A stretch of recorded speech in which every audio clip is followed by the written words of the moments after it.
Okay. All right. Hey, before we get started, Ben, can I just point out it is Pride of Barbados season in Austin, and these beautiful red and orange flowers are everywhere in this neighborhood and all over town, and they make me so happy.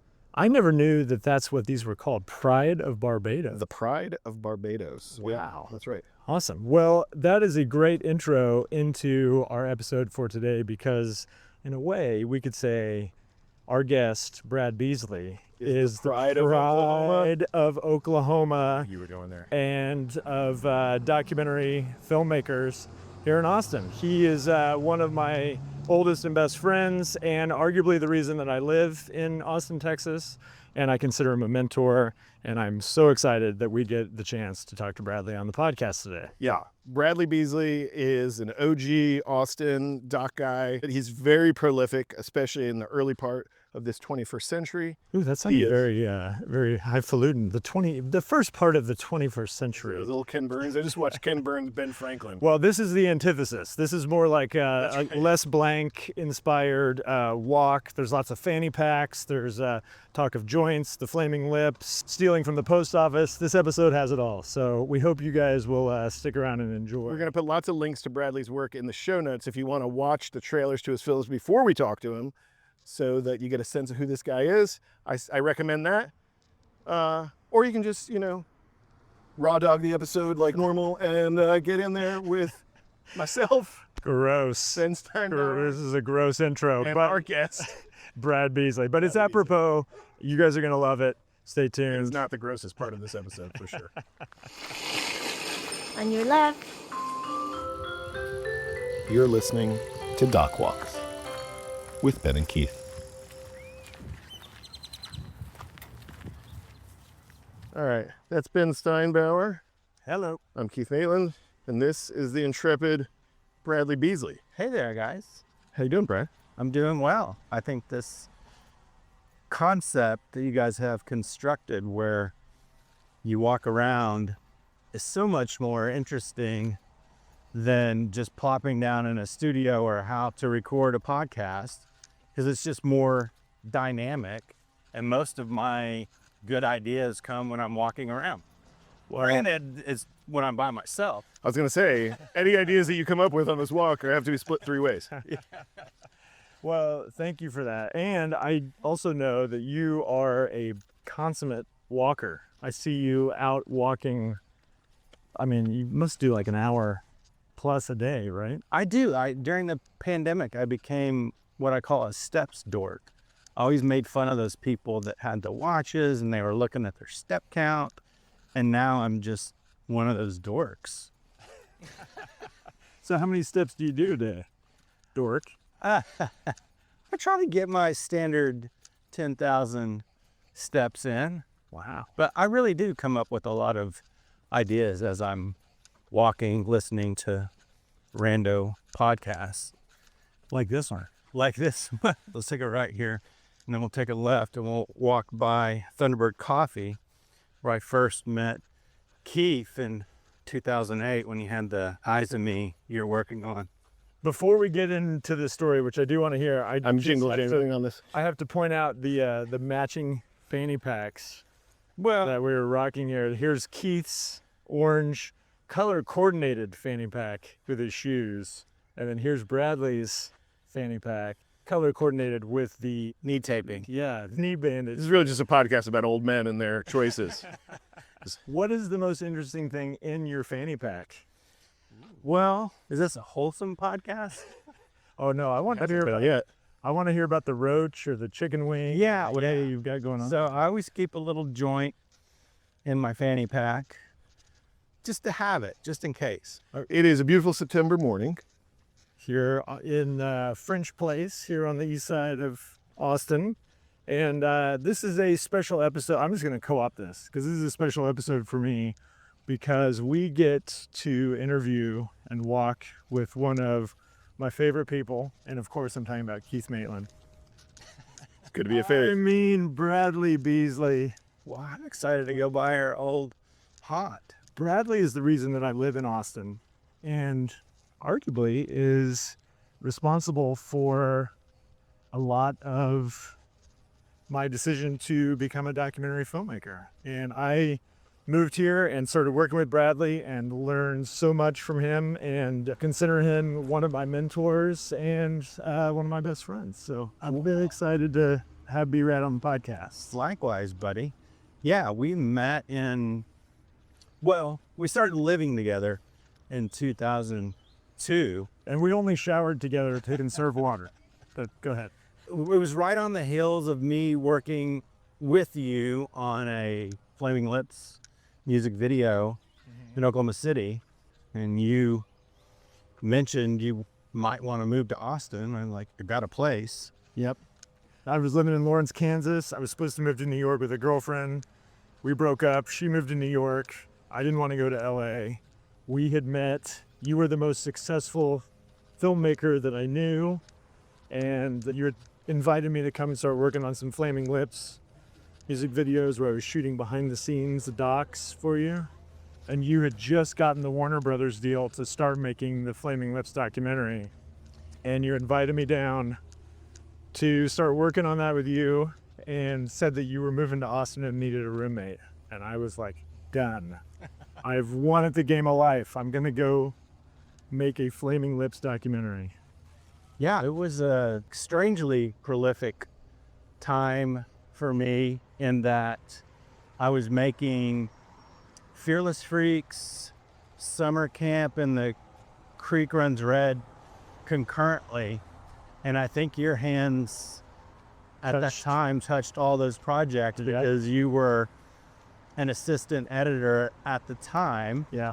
So all these projects landed on your lap where essentially you were cutting sizzles and presentation reels, even though we didn't know that's what they were called. But yeah, you were cutting all this stuff for me at the time. So Yeah. it was perfect. And concurrently as that was going on, we were watching tons and tons of VHS tapes via Charlie or Dan Brown. Charlie Sotelo, the host of Show with No Name on Austin Public Access. Yeah. And we would work all day, is my recollection. And our day was about noon to maybe 8 or 9 p.m. That's fair. And then go to Club DeVille every night from 10 to 2 in the morning. And then we would bring whoever back from the bar had not seen Winnebago Man or Larry Williams or The Gassy Preacher or any number of other VHS gems, and we would force them to watch these while we recited all of the lines. Yeah. And little did we know that it was going to be among your most successful projects ever. Winnebago Man, the feature doc. Bradley, when did you get to Austin? I got to Austin in 2002. And why? I'd been coming down to South by since, the mid 90s, and then applying to South by, making shorts and stuff and not getting in. And finally, after about 3 or 4 years of that, I had Hill Stomp Holler, a doc about Fat Possum Records and R.L. Burnside that premiered in 99 at South by. And then after that, I was constantly thinking about it. And it was such an easy transition from Norman, 6 hours away. I had met Lee Daniel because he was DPing these Flaming Lips music videos. And Lee Daniel was Richard Linklater's longtime DP, who's had Slacker, Basic Confused, and Yeah, so I met Lee and we started working together, and then moved to Austin, got my 2-bedroom place. I was there for about 6 months, and then Steinbauer moved in. When you were growing up in Oklahoma, was there a film scene? Was there a community? Were there mentors or people to look up to? Or where did you find kind of that early Oklahoma inspiration? So when I was in 8th grade, the place that we liked to go to was the movie theater. And not necessarily, I wasn't a junior high cinephile. It was just, I like girls and popcorn and all the other things. I like girls and popcorn. And How did you become a filmmaker? Well, I like girls and popcorn. But in 9th grade, the movie theater fucking shut down in Moore, Oklahoma. There was no movie theater. And so it really wasn't until my brother got into college and started taking journalism classes and became a shooter that I had any interest in filmmaking whatsoever. But it was all driven by my older brother, who was taking me to these punk rock shows when I was in junior high, and you know, all these high school kids or were watching bands like the Flaming Lips in the mid 80s when I'm 14, 15, 16 years old. And I think just being part of that scene kind of turned me on to wanting to be more of a creative force. Most people don't have like a specific moment, but is there like a moment or a time, between that kind of 14, 15-year-old showgoer and your first short films applying to South by that you knew where you turned a corner? Yes. Watching the Les Blank Lightning Hopkins documentary, I was like, wow, that's what I want to do. And I was already listening. This was about 97. I was already listening to R.L. Burnside's record with John Spencer, Blues Explosions. So good. What was that? Pocket of Whiskey. Full of whiskey. Yeah. And so it just happened that R.L. Burnside was coming to Oklahoma City at just a small club. And of course, I was kind of a go-getter type and just walked up to Burnside and was like, I want to make a documentary about you. I want to come to your house. And he just agreed to everything immediately. So within weeks of meeting R.L. Burnside and having this sort of epiphany after watching the Lightning Hopkins doc from Les Blank, I was in R.L.'s kitchen with he and his family, and he was playing music, and I got him to sign a release, and that was how it really started. I love that you were pro enough to go for the release right away. It's a lesson I still have to be reminded of, unfortunately. What I didn't realize, though, Keith, is that I had a personal release from RL, but the record company, Of course. I didn't get any kind of publishing rights whatsoever.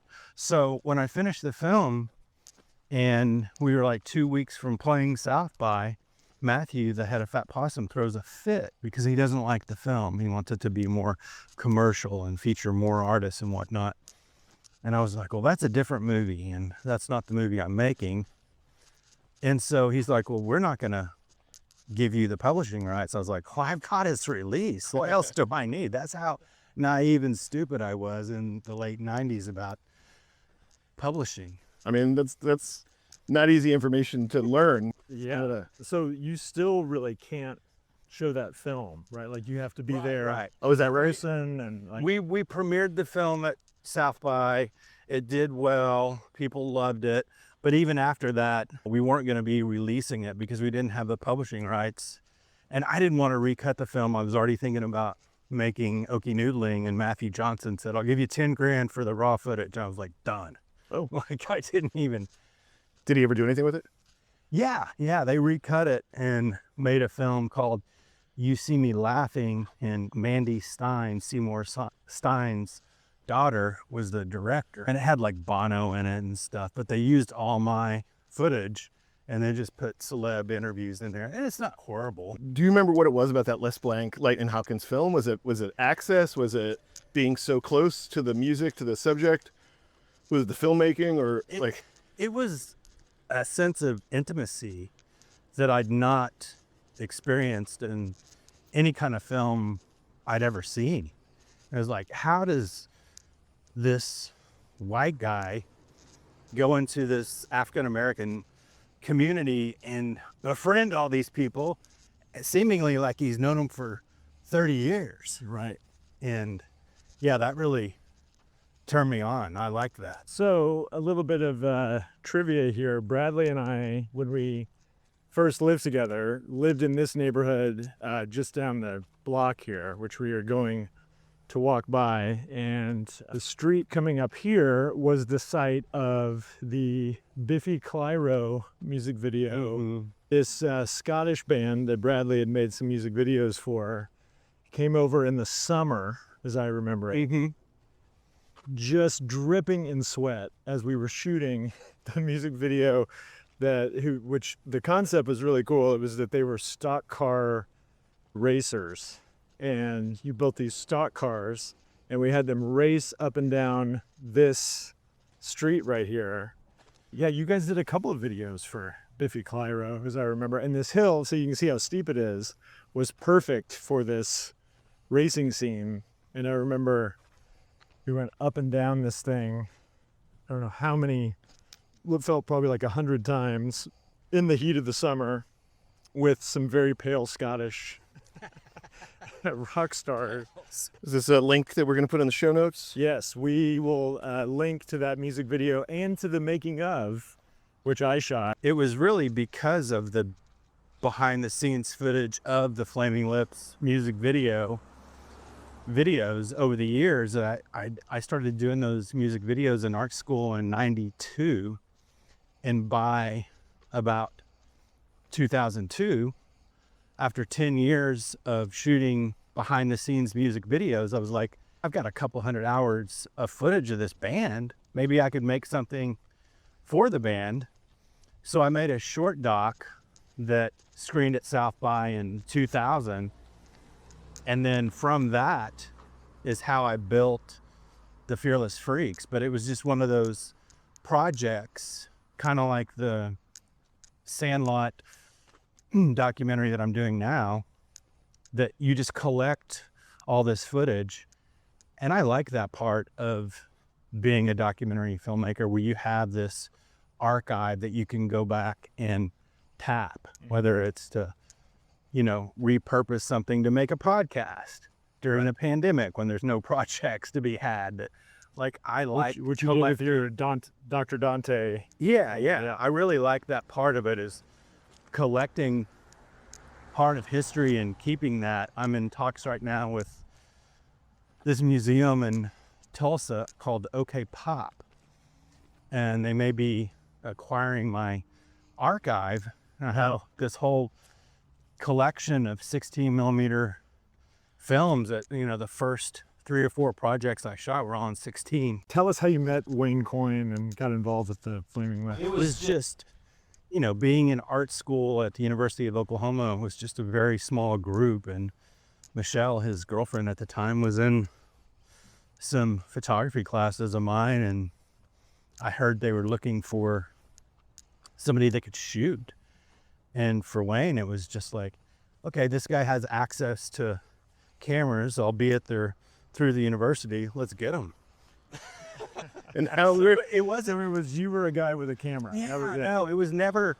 Wayne never came to me and said, "Man, I've seen a lot of your work, like Pizza Man and other titles, and I really want to work with." So, well, get see that guy who did Pizza Man.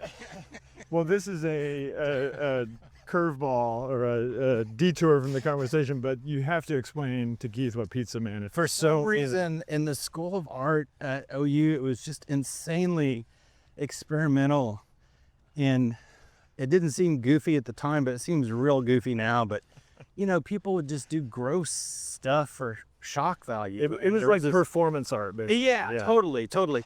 And I had a painting class, and I couldn't paint, but I would just adhere stuff to the canvas, and it didn't matter. No one cared. It was all about the ideas and the concepts, wildly experimental. So among one of the pieces that unfortunately I watched was some guy in the class hanging himself upside down and defecating. And the professor is just like, yeah, let's go with that. So I was like, well, I got to top that. So I got a bunch of art school freaky friends and punk rock bands to take off their clothes, and we ordered pizza and invited the pizza man over to deliver pies to nude guys. And I've been lucky enough to see this video, and from what I recall is... I don't think we're going to put this link in the show notes. is that this poor pizza guy shows up, and he's just another like college kid, and he comes into the the foyer right through the front door. The camera pans over, and there's a sheet hanging between the rooms, and the sheet comes down, and there's just this sort of collection of dudes standing in poses, completely naked, and then it whips back over, and then you just see this poor guy's reaction, which is not to like run screaming or anything like super dramatic. He more is just kind of like, I think he takes a drag of a cigarette or something. He's like, I gotta get out of here. Yeah, he's like, I mean, the worst part of it all 50 or whatever. There was no real concept. It was just for shock value. Oh, it was like Jackass before Jackass, but I love that it was done for a college creator. They got an A+. Okay, so we've been veering wildly all over here. Yeah. Let's get to how you get to OKIE Noodling, because that, in my mind, was your first like big hit that put you on the map as a. Well, and I want to say, in the warm-up, Ben said you were the most famous filmmaker he knew. I would say you were the most successful filmmaker anybody knew in this town when I got to Austin, post-college, post-New York, got back here in 2005, 2006.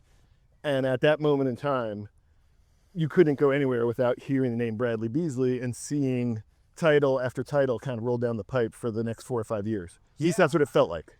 I mean, concurrently, Margaret Brown and Heather Courtney, there was a lot of filmmakers in town that were doing exactly the same thing. Yep. So that's one of the reasons why I moved to Austin, because there certainly weren't filmmakers doing that in Norman, Oklahoma. Right.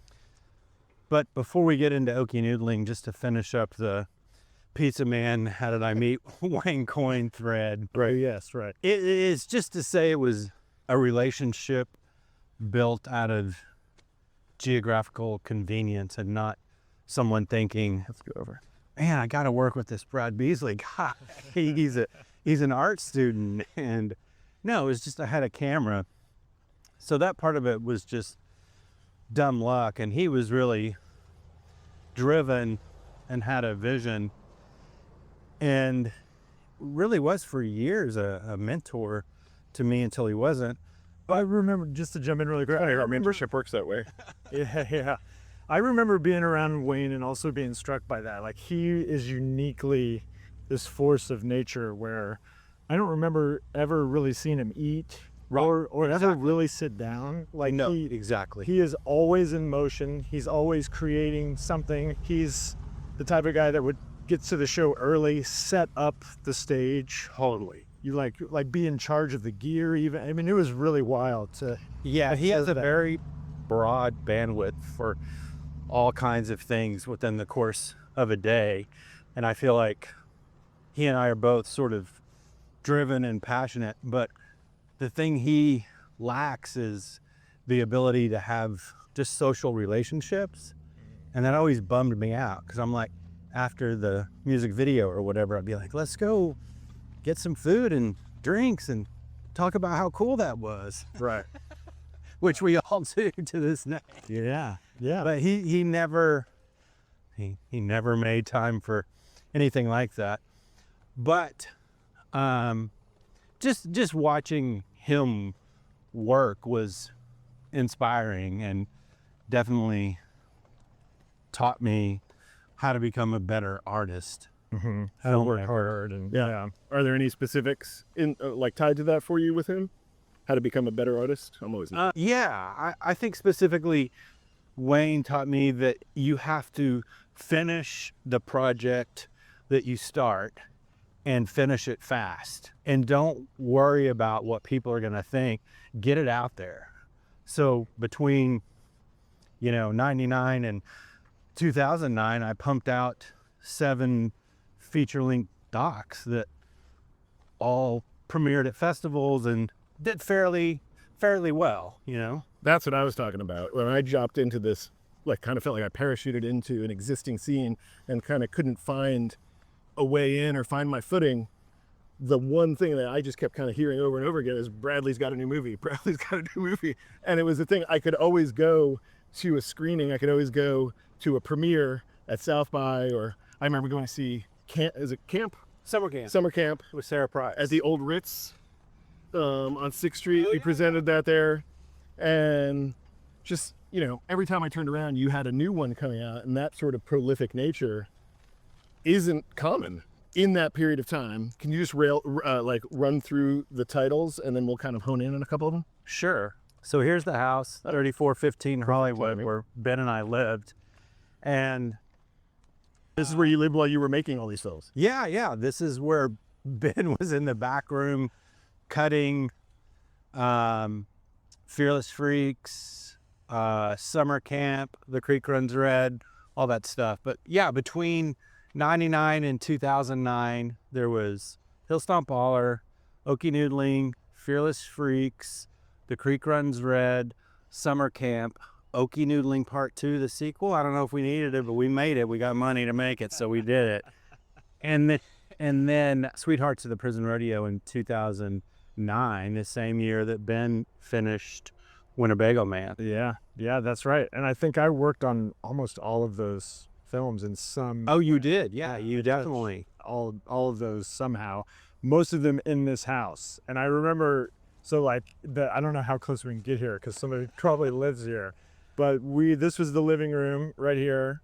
This was your bedroom, right? And then in the back of the living room, like if we went through the front door, kind of the back wall would have been your desk setup. Yeah. And you know, this is like 2000, so we're talking a big ass monitor, you know, maybe one great big computer with a big screen. Like it was sizable. It was a big setup is what I'm saying, because the hard drives were large, computers were large.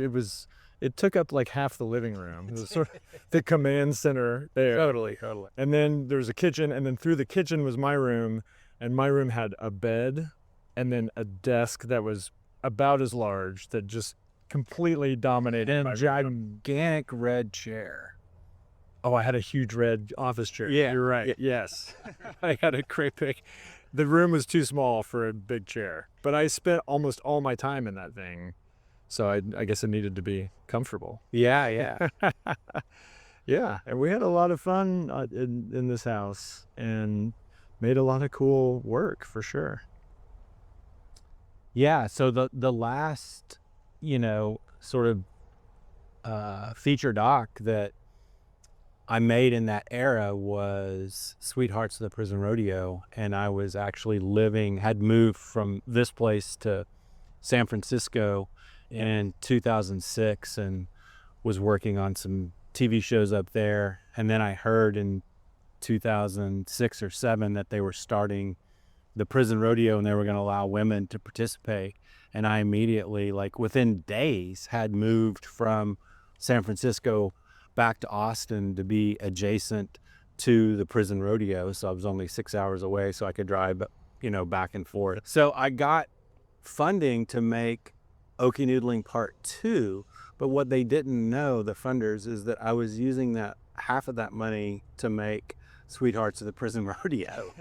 But I guess they know now. Were you double dipping on like production trips, like driving from Austin up to Oklahoma, shooting one, shooting the other, all on one trip? Oh yeah, so it was the summer of 2007. I was with my close friend and longtime collaborator and producer, James Payne.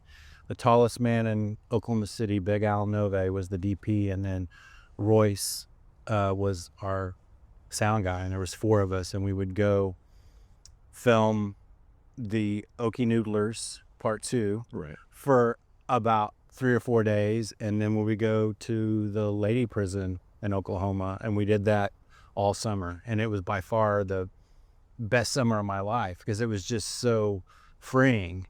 You know, before kids, before marriage, you're with 3 of your closest friends making, you know, Going to prison. Yeah, it's a lady prison. Making a film that I really believed in and was passionate about. Yeah. I really wanted to make that film and enjoyed every bit of the process. And, you know, looking back on that, you know, to borrow a phrase from Wayne, he would liken being in a band to being a pirate, you know, a couple hundred years ago, where you just get to travel around and have all these adventures and be so free. And that's how I look at that time. Like, you know, I'm not a pirate anymore, but I used to be. It's like, I got to travel around and make all these projects with your friends, and you come back home, you know, obviously before kids, but lots of fond memories. And I love that about you and the way that you worked, was that it was always about being with friends, bringing friends in to help you make the project. There was often this sense of like freedom where, like you're saying, you were double dipping, you were sort of like throwing it all out there all the time. There wasn't like a safety net about like, well, you know, if I save money here, we can do this there. It was very like, everything was, we were doing it ourselves. It was very like speculative, and it was really exciting. And I remember the story of like making the things was always as good as the things we were making. And I remember Greg Quidar, who's been one of our guests on the podcast, said that really eloquently, where he's like, you can sort of trust that if the setup of what you're doing is a good story to people, then the thing that you're making will end up being a good film, like a good product. I'm a little worried I edited that out of the Greg Quidar episode. Bren has referenced that every episode since then, and then I keep editing it out because there's no root to it. So now it could be, you could say, just like Bradley said. I mean, that's one thing that I remember from that time very distinctly, that I feel like I learned from you, which was this sense of like, you have to be this force of nature, and you have to sort of like put all your chips in and go all in on these projects, but also have a great time while you're doing them, and make art with your friends, and have this like really fun experience that everybody benefits from, and that ultimately makes its way on screen, and that's what the audience enjoys about watching the movie. Yeah, I've always loved the process, and there's been no distinction between my social life and my life as a filmmaker. They've just always merged, and it's still kind of that way. Not as much, of course, with kids and whatnot, but It gets harder to do that for sure. Yeah. As we get older and you start thinking about mortgages and 401ks. And after I finished Sweethearts of the Prison Rodeo, at the time it was knocking it out of the park, because we premiered at South by that same week. It got snatched up by HBO thanks to Julie Goldman, and we made like $250,000, and I was just like, fuck yeah. And then I did the math for all the years that I worked on it and paid everybody on the crew, and everybody got their cuts, and I made $19,000 over the course of 3 years of making that film. And that's when I made the transition from being a featured docmaker to like, maybe I'll give this branded content a shot, and started working with brands like Costa and Yeti and the outdoor brands, because they'd seen, you know, the ad guys had seen OKIE Noodling. Right. So they were attracted to that part of it. Well, let's take it back to OKIE Noodling then. Yeah. OKIE Noodling is one of the most fun, entertaining, interesting, cultural peeks into a thing you would never know existed. Can you share with our audience, who maybe isn't as familiar with OKIE Noodling, what it is and where it came from? Yeah, so as a kid growing up in Oklahoma, went fishing a lot with my dad. It was the thing that we did on the weekends to pass the time, but it was always with rods and reels. I'd heard of noodling, but I didn't really know what it was.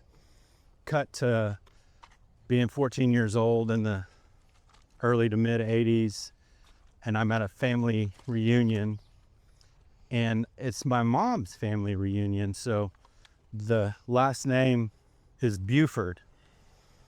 But I come across these teenagers with the mud and a little blood and stuff all over their arms, but they also had name tags on that said Beesley. Come to find out, I was at a family reunion and I met double cousins, which... That's very Oklahoma. Are we related to these people on a boat? I don't even know what that means, but it sounds bad. Yeah, it does sound bad, and it sounds very oaky, but it's just distant relatives getting married and whatnot. But that's the first time. And God, that captured my imagination. These guys down there in the lake catching catfish with their hands, and it just never left me. And I had, Well, let's not bury that theme, that concept right there. What is noodling? yeah, just catching giant catfish with your bare hands. So you literally reach into a hole, the catfish bites your hand, and you pull this enormous catfish. Right. So the question is, are you catching the catfish or has the catfish caught you? It's a little bit of both. But yeah, going into it, I just had no aspirations to go out there and catch catfish myself. But the very first shoot, I found myself in the water noodling catfish for myself, by myself, and really enjoyed the process. So much so that I made a feature doc, and then I made a sequel, and then I did 2 seasons of a reality show for History and Nat Geo, and I started a tournament. So within the documentary OKIE Noodling, I wanted a way for my cast members to meet and compete against one another. So I constructed this tournament that didn't exist. So it was like manufacturing content over producing a documentary, Yeah. which I still think was a good idea. And it was a great way for all these guys to come together. What I didn't know is that like 25 years later, there would still be an OKIE Noodling tournament happening today with, tens of thousands of people coming from all over the world to watch and So participate in this you event. seized on this subculture through your cousins' cousins, who were also your cousins, and you saw something in this. Look, these people are sticking their hands in the mud and coming up with fish, and you hadn't seen it before. We hadn't seen it before. You put a camera on it, but there was no resolution to the story. There was no way to kind of pull it all together.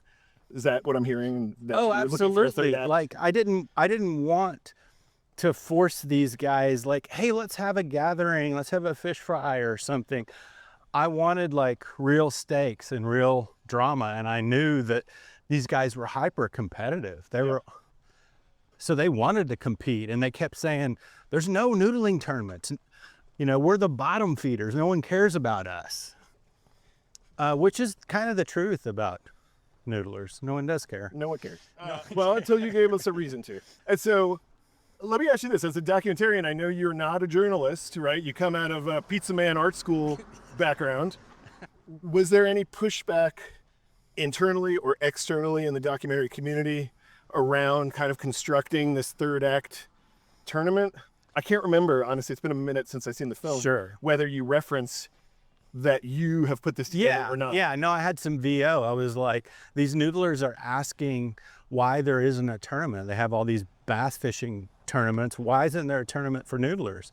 And I was like, well, by God, we're going to make one, fellas. Okay, so you got up to it, right? I didn't know anything. Oh, yeah, it was part of the story. I knew a guy at a restaurant that was a fisheries biologist. Okay. And I happened to camp on his land a lot, and it all just came together so easily. And so making that film, tell me the funding scheme, right? Like the production, like how you were able to pull that off. Is this kind of in the front part of this run? Oh of yeah, multiple films? definitely. So on the hills of Hillstomp Holler, I had racked up 10 grand on my girlfriend at the time, Jody's credit card, to make Hillstomp Holler. And then Matthew Johnson gave me 10K. So I paid off Jody's credit card, and then I re-upped on OKIE Noodling. And I spent a year of shooting, and then I cut a trailer for ITVS, and they funded it. Wow. And I went into the meeting in San Francisco with ITVS in 2001, and they looked at my budget. Yeah, and what they say. ITVS looked at the budget and they're like, dude, this isn't enough money. You're asking for $40,000. You need more. And so I walked out of the meeting with like $65,000, and in 2000, that was a lot of bread to me. So yeah, I was able to pay off Jody's credit card and finish making OKIE Noodling. I was working at the U.S. Postal Service at the time doing training videos, and I used all of their editing equipment to finish the film and the mix and everything there at the Postal Training Center. From pizza man to mailman. And was that independent lens that it went out on, or through what thread? No, I did make the Creek Run thread was independent lens, but OKIE Noodling was something else. But what I didn't know with all of OKIE Noodling, the sequel, the TV shows, the tournament, I had no idea that I was going to become this hyper passionate noodling. Yep. Like, outside of my kid, I think I care more about noodling than anything. Like, I'm not even kidding. Like, I turned down good paying jobs in the summer to go noodling because it just means that much to me, and I can't put my finger on exactly why, but I care about it a lot. Like, Sonny doesn't have to play baseball. He doesn't have to be that great in school, but he's got to be a noodler. Like, that's a deal breaker if he's not into catching fish with his hands, and I'm not even kidding. And we'll put some pictures in the show notes of Bradley catching, what, like 30, 40, 50-pound catfish? All that, yeah. Yeah, that are on your Instagram feed from even just this summer. I mean, you were an avid noodler, and it's, again, that's a very interesting outcome. Didn't see it coming. No, for having made this documentary, because you made the doc in, what year did that come out? 2001. 2001. So here you are 25 years later, arguably more interested in noodling now Totally. ever. Yeah, that's fair. I'm almost scared to ask, but you mentioned this spot earlier on our walk. We're standing outside of what is now called Teddy's, but this used to be Thunderbird Coffee. And you reminded me that we met here in 2008. I don't have any recall of this particular meeting, but I do know that that's the time period when I was reaching out. It was to Eyes of Me film, right? To Heather Courtney, to Margaret Brown, people you mentioned before, people in our community that had walked this walk, before me and had plenty to share. And I'm sure that I remember tapping you for information and relying on you for inspiration. What do you remember? I'm a little scared to ask, but what do you remember from this meeting or from that time period? Oh, I just remember you were asking about funding sources, and so I kind of turned you on to ITVS. And did you end up getting funding? I did. There you go. See, there we go. You heard it here. I'm glad that worked out. It worked out great. And you sent me like an early cut of the tease or something. I gave you some feedback on it, and I think that film still holds up. Well, I appreciate you saying that. I haven't seen that film in quite a while, and I will tell you it's because I am very upset about the sheer number of crossfades that I utilized. I honestly, I felt like it was thematic. I remember having the conversation with ITBS, and they're like, there's a lot of crossfades. And I was like, it's thematic. The other day, I found myself excoriating one of my edit interns For a dissolve. for so many fades. And she only used 2, and I was just like, there's no crossfades in this office. If we learned anything in the year 2008, 2009. Well, that's another interesting thing, not just about you guys, but a lot of successful doc makers come from the world of editing. They started out as editors, and I think editors make the best filmmakers because you know what you're after when you're out there. Right. Yeah, you're cutting it together as you go. I definitely shoot like an editor. Yeah.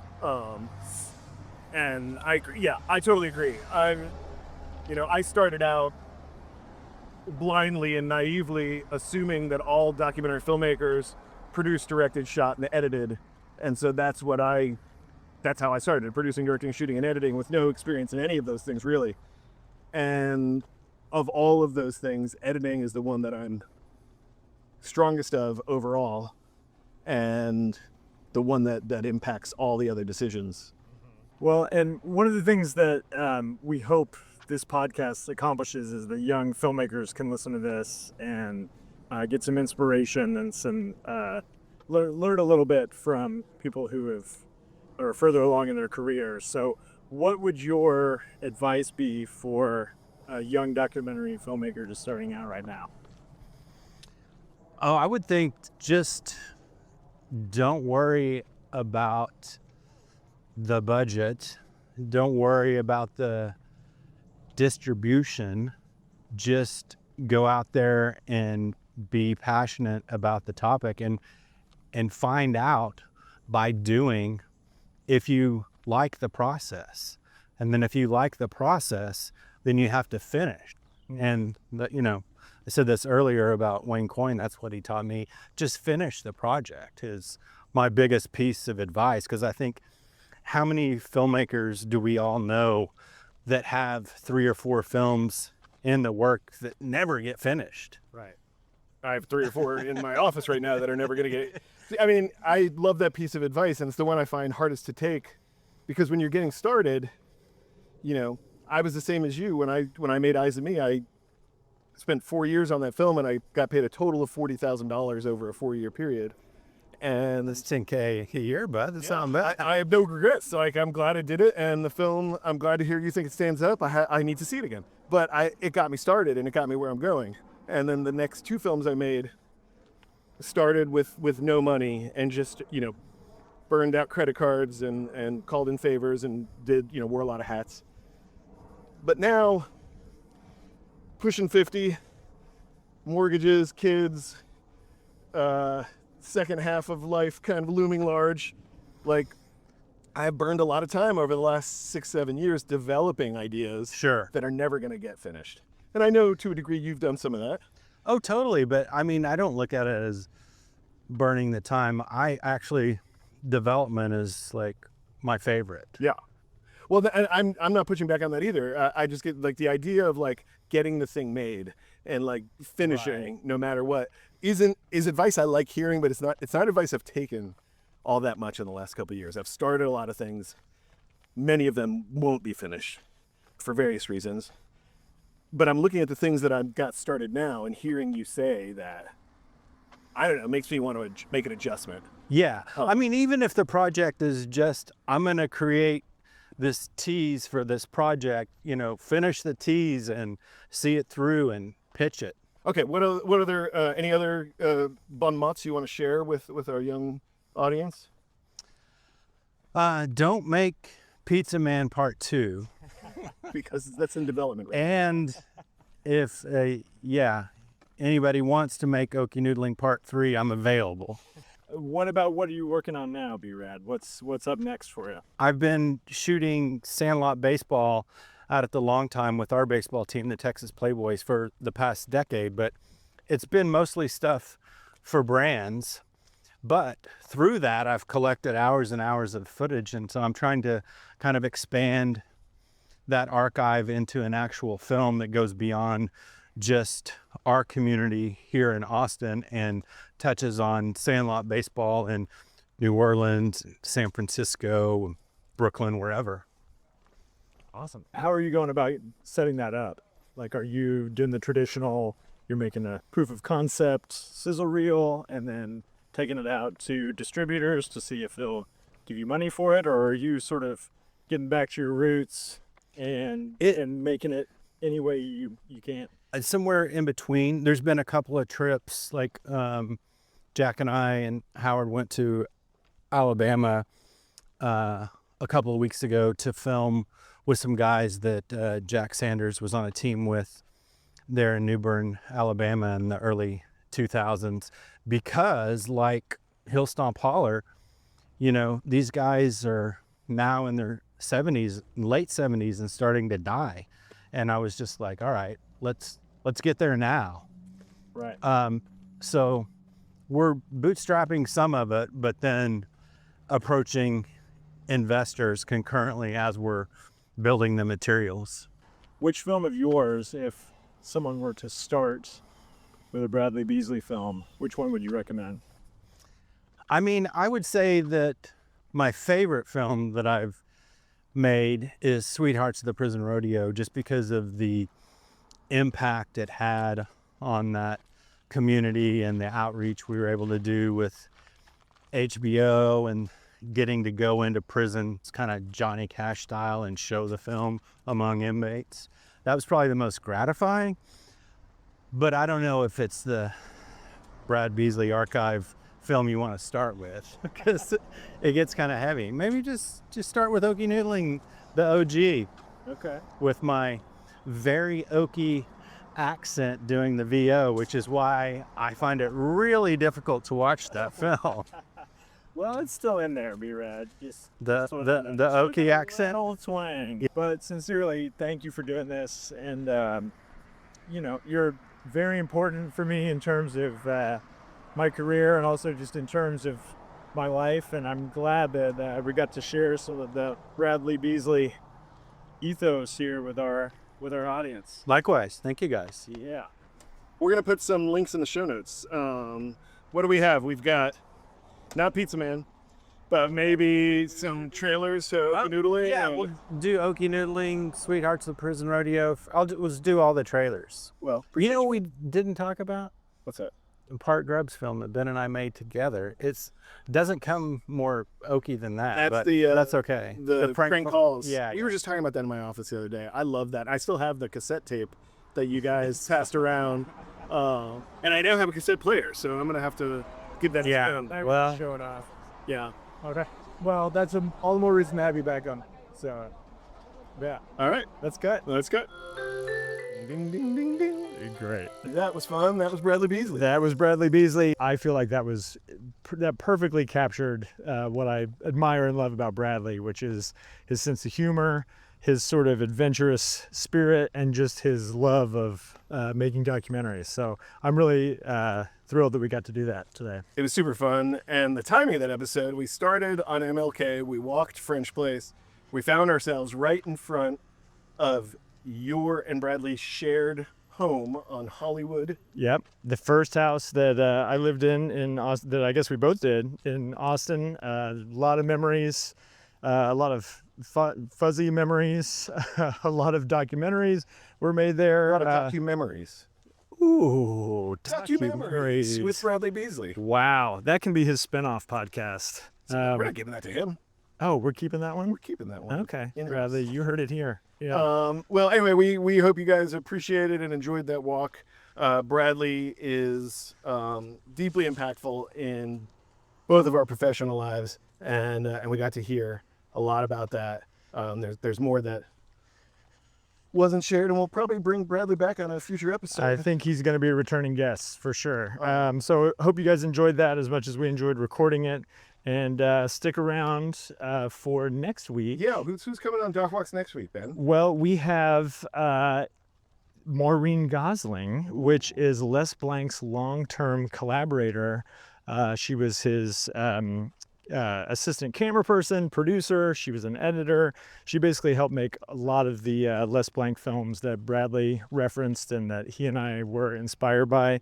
And I am thrilled to get the chance to pick her brain and learn from her. Is Maureen on the road with some films? Or? Yes, she's coming here with her new film that they're playing at the Austin Film Society. So thank you to Lars for asking me to moderate the Q&A screening and to get to know Maureen. So I'm thrilled to bring that to you guys here very soon. Okay, so we'll catch up with Maureen and what's going on in the legacy of Les Blank and what she's up to now. That's right. And we'll catch you guys next time On Doc Walks. Doc Walks is created, produced, and edited by my friend Ben Steinbauer of The Bear. Hello. And my friend Keith Maitland of Go Valley. Thanks for tuning in. Follow us at Doc Walks Pod on Instagram, X, and YouTube.